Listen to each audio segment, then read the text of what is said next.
Bonjour chers téléspectateurs, téléspectatrices, il y a la personnalité TV, kaka ndenge tobi sarana bino, tolela bino fort, to bandara pe to suki saratuka bambote ya trop, na bino nyoso obo zalara toujours branché na kati la personnalité TV pour côté la weza libongo ba émission na bino kaka ndenge tobi sarabino to sala weza ka bo singa na bino ya ngonde biso to sala kantuka bolela ki ya trop botuna ki ya trop lelo bozozo penza ba près ya ba vitre ya ba porte ya ba portail ya ba mesa en tout cas nyoso obozanango besoin bokozwengo toza awa lelo na kati ya limete en tout cas merci à trop na ambisi bazabakana ya mo général John Kimbambu bambote ya ebele na Arlette Matoko Liswanzambe badiva Westwood Maboko Bank ya Givwa na kati ya London City en tout cas bambote ebele topesi bino vraiment bambote ya ebele pe bambote ya trop na balandi nyonso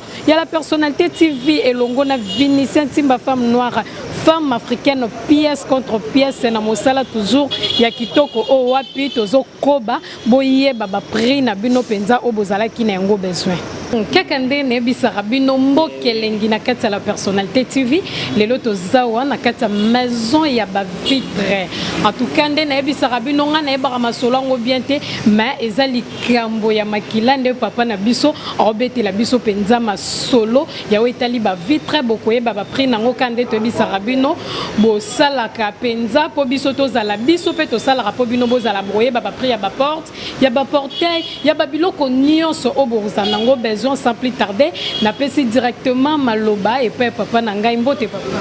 Ah mbote mama esengo mingi ko na bino na kati espace na biso. Donc ozali entreprise Lucas Eco. Ah tozali awa pour la fabrication ya ba fenêtre, porte et suivante ya ba porte, cuisine, meuble en fabrication sur mesure. Et puis tozali na ba vente ya ba porte ya sécurité. En tout cas, et où tout droit en Turquie, comme nous allons comme Yangwana, et puis tu repasses vraiment dans différentes portes, et pas botter la prix nabiso, tu botter la commande, tout ça la reproduction, il y a des fenêtres nabiso, nous allons comme sans plus tarder, papa combo nani, poto banda directement, coupé ça va prix à bas. Donc on a directeur chargé de la technique de l'entreprise nabiso Lucas Eco, comme on a monsieur Thierry Makino Banzo en fait. Merci papa Thierry, tu as déjà liboso et sikapi bozo mona jaba portail. Donc ndene bisarabino yenda bi masolongo kitoko robete la bino en tout cas boza jamais desi toujours na kati la personnalité bokoye ba biloko nyonso boza nango besoin. Papa tu as déjà liboso ya moko ya ba porte oyo ba bengango porte nini eza na matière nini ndene nzako mona porte na biso ndenge zali awa vraiment ils allaient ma porte, il y a sécurité, il y a ma casse. En tout cas, sa porte est directement en Turquie. Nous allons comme on a awa, ils allaient na revêtement, il y a ba plaqué. En tout cas, à côté de et puis na kati azana ba isolant acoustique pour permettre à ta maquiller la libande na kati anda kuna yo écouter. En plus, sécurité na biso mingi ne bozali komona awa ezali plus sur ba fermeture na yango donc ba composeur ba série na ngonde bozali komona une fois au kangi porte na yo en tout cas ti la police ti moyibi akota et qui a traversé l'autre partie a accédé na kati ya ndaku na yo et cause pe ba mite belé ti erabuka de la police ça animi akwa ko kanga et donc voilà sécurité na biso za vraiment placé dans les éléments de notre musique. Eh papa bongo bande ko na biso balingaka baye ba prix baza balibanda mboka batinda kabatu basombela bango batu baliaka bango pe bambongo trop mais cette fois-ci babaki na kati la personnalité TV faut ba découvrir ba prix pour bango moko ba bengaka batindika ingénieur aye kaka zui babiloko ya seni akeka ke ko poser ba prix nango botie comme. Bon en tout cas maman merci en tout cas ba prix vraiment diverses selon design ya porte. Bon, nous avons une porte moko selon le modèle que nous avons. Nous avons exposé différents prix. oyo ezali na kati ya catalogue na biso ya vente ya ba porte na biso. Donc voilà. Bon, porte oyo ezali konage na $885, y compris na pose nango ezana kati. C'est ce qui explique ce que pesi biso $880.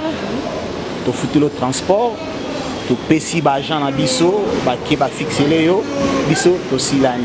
En tout cas, ezali za ba porte vraiment ezako s'adapter na esika nyonso. To go tchanga na ba porte principale comme si peut to go tchango na ba chambre comme si na ba couloir. Donc c'est ça. Donc ce to collection na ba porte mususu bomona. Tout est là non ngambwa na moni pe. Peut-être que ça bomona o za ngwa. Ezali le même porte avec disons eza na construction moko. Ils ont la même sécurité, mais différence na bango, y azali à double battant. Ils ont pu situer pour la porte principale. Il y a un prix à $1,525. Donc, qu'il y a au Yaromonator pour ce prix là, ce qu'on appelle 1525. En tout cas, transport, on a pose, on a technicien pour la fixation. Donc, on peut ça y est. Les besoins comme on a, ils allaient porte vraiment. Et où tu chinte, ils ont et où tu vraiment tout droit na Turquie. Donc garantie ezali pona yango eza ba métal penza acier, eza ba métal acier, eza métal penza acier ba composant nango penza eza na norme eza ko respecter ba norme nyonso ya sécurité. Donc en fait c'est ça. Donc eso toleki ninga baza ko mona toujours ba toujours construction ezandenge moko différence ezaka ya ba design nango ndenge bozomona ezoka okeseni. Donc voilà. Oyo nde bozomona liboso na bino prix nango ezali na $765. Donc différence bomoni moi ba différence eza ya ba prix eza justement kaka ba différence ya ba design ndeza opesa ba différence ya ba prix wana. Mais côté sécurité eza na sécurité moko. Voilà. Maintenant, papa, est-ce que ba prix aux opesa bande ko bakoki ko discuter to eza ba prix moko bo fixé déjà ba discutera prix est déjà fixé. En tout cas, ceux qui discussion et là par rapport à la négociation, ceux qui quantité est commis important, il y a disons il y a vente, mais tout le la réduction na quantité à ba porte au somba. Donc c'est ça.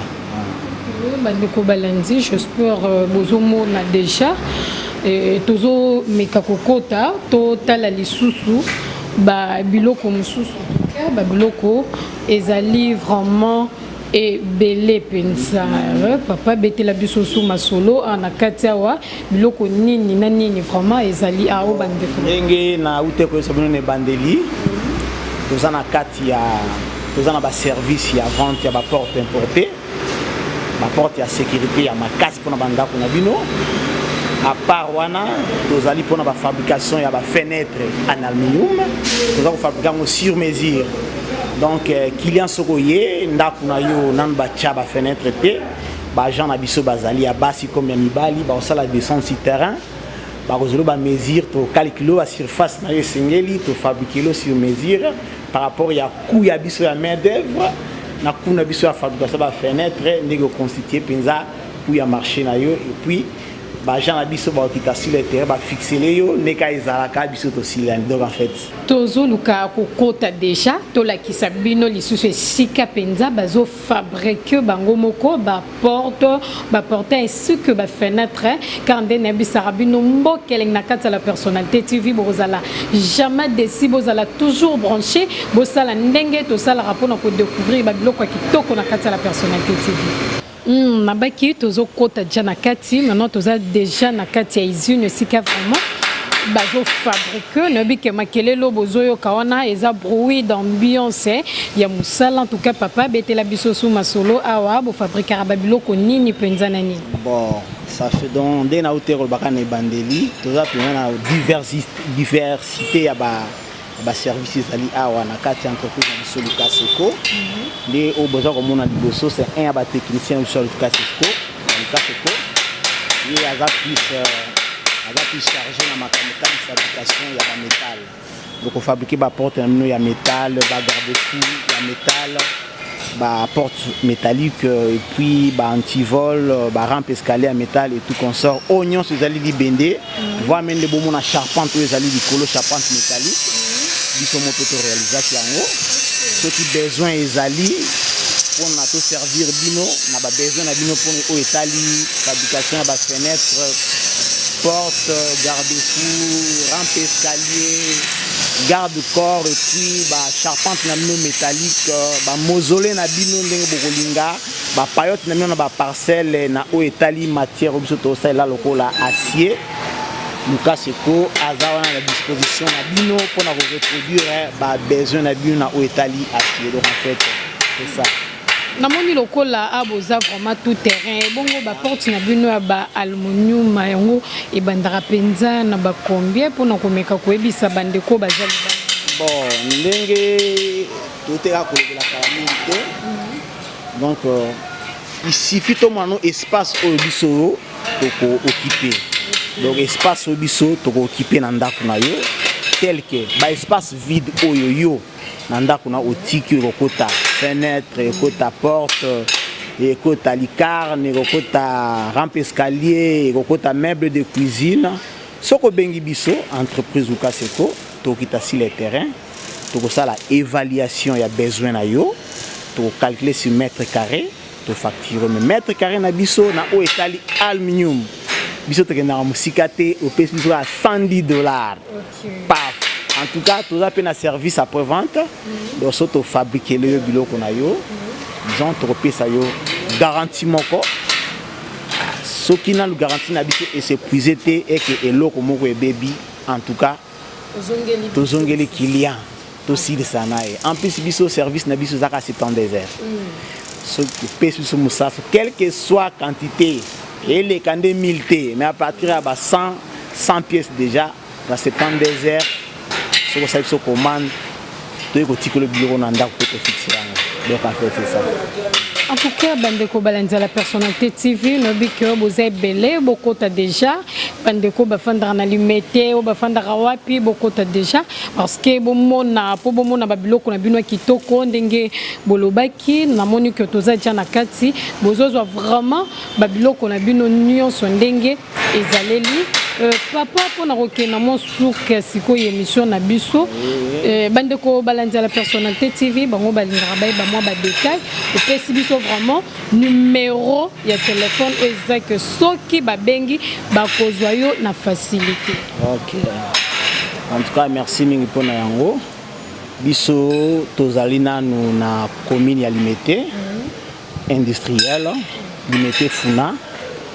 Juste en face il y a école Sevigné donc ce beau comme wana déjà beaucoup mon a pas non abisso ba comment Lucas Seko construction tout ça pour la construction de tout le bloc nyonso numéro na ngai ezali 085 13 16 479 numéro à service ezali numéro na ngai service ezali 0900 15 42 40 heures. Donc, wana sobo benga mamoko tac nazaka disponible 24 heures si 24 heures. En tout cas pour nos bandes la pour adresse tozali na commune ya Limete Funa industrielle en diagonale na école Sévigné maternelle. Donc sobo commune Sévigné maternelle bo bois ki misu na mpanzi ba mo bon entreprise nabino Lucas Seko entreprise ya bana ya Yamboka. Donc yangwana. En tout cas, n'y a vu que bana ya Congo, ba diaspora, n'y a vu que boza vraiment ko sepela to bomoni ndeko na bino congolais. Alors ça la biloko kitoko, en tout cas n'y a vu que bo sepela ki boza jamais déçu parce que awa nyonso ezali oyo ozanango besoin oko trouver yango kaka awa na kati entreprise na biso penza bando na bino ba congolais. En tout cas tozo ko ba ko benga bino yum tozo sesa misala ozali banda mboka en tout cas bisika ozo ba porte ezakaka moko ndenge chef na biso auti koyebisa bino en tout cas bosala ndenge tosalaka obengi bango on se présenter na chaîne la personnalité TV en tout cas bosalelo musala kitoko kande balobi bango 72h match eza penza kitoko bosalelo musala. Merci à trop na bino nyonso bande kwa la personnalité TV obozalaki wana pona kota la Vinicia Timba femme noire femme africaine pièce contre pièce toujours na solo na bino ya hotel sabino ba prix ya biloko oyo boyeba kita en tout cas nabi ke bozaki ebele pe no senga na bino toujours boko bako s'abonner pona koyeba le plus ba biloko oyo etikali karande na lobaka biso na bino ti na ti mbokelengi to koba kolakisa bino biloko nyonso obozana ngo besoin poto salara toujours bosenga na bino en tout cas merci à trop na bandeko oyo bazawana basalaka pour la personnalité TV et kende liboso ambisi bazabakana ya mo général John Kimbambu badiva wa studio givwa mama boko banki na kata London City Arlette Matoko liso nzambe sans oublier mère boss mama Doris le mafumu na gaz moi c'est motema malamu azosala toujours la personnalité et kende liboso en tout cas ngana bino ti na ti tozo koba mosala kitoko o wapi sans oublier ba merci à trop na metitima ingénieur ya solo azala ki ona na sima caméra pona kozula bino babilili ya kitoko o wapi ngana bino toko koba toujours komona na kaka ndenge nzambe azokoba kobatela biso en tout cas ba fête ya Noël na souhaiter yango na bino nyonso obozo landa biso na kati ya la personnalité TV bye.